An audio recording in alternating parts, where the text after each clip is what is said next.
ಕರ್ನಾಟಕದಲ್ಲಿ ತೆಗೆದಿರೋ ಈ ಫೋಟೋದಲ್ಲಿ ಇರೋದು ಮೋದಿ ಮತ್ತು ಡಿ.ಕೆ. ಶಿವಕುಮಾರ್.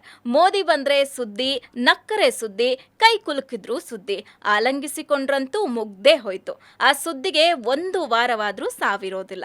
ಹಾಗೆ ಇವತ್ತಿನ ಫೋಟೋ ಕೂಡ ಭಾರಿ ಸುದ್ದಿ ಆಗ್ತಿದೆ. ಸುದ್ದಿ ಏನು ಅಂತ ನಾನ್ ಹೇಳೋದಿಲ್ಲ. ಫೋಟೋ ನೋಡಿದವರು ಅವರವರ ಪಾಡಿಗೆ ಸುದ್ದಿ ಮಾಡ್ತಿದ್ದಾರೆ. ಅಂದಹಾಗೆ ಮೋದಿ ಅವರು ಎಲ್ಲೇ ಹೋಗೋದಿದ್ರು ಒಂದು ವಾರ ಮುಂಚೆನೆ ಟಿಪಿ ಅಂದ್ರೆ ಟೂರ್ ಪ್ರೋಗ್ರಾಮ್ ಚಾರ್ಟ್ ರೆಡಿ ಆಗಿರುತ್ತೆ. ಅವರ ಸ್ವಾಗತಕ್ಕೆ ಪ್ರೋಟೋಕಾಲ್ ಬಂದಿರುತ್ತೆ. ಸ್ವಾಗತಕ್ಕೆ ಇಂತಿಷ್ಟೇ ಜನ ಬರಬೇಕು, ಇಂಥವರೇ ಬರಬೇಕು ಅಂತಿರುತ್ತೆ. ಸ್ವಾಗತಕ್ಕೆ ಬರೋರ ಪಟ್ಟಿ ಮುಂಚೆಯೇ ದೆಹಲಿಗೆ ಹೋಗಿರುತ್ತೆ.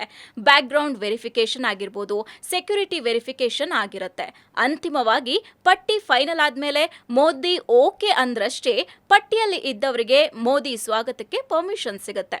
ಇಲ್ಲಿ ಕರ್ನಾಟಕದಲ್ಲಿ ಡಿ.ಕೆ.ಶಿಗೆ ಮೋದಿ ಸ್ವಾಗತ ಪಟ್ಟಿಯಲ್ಲಿ ಪರ್ಮಿಷನ್ ಸಿಕ್ಕಿದೆ.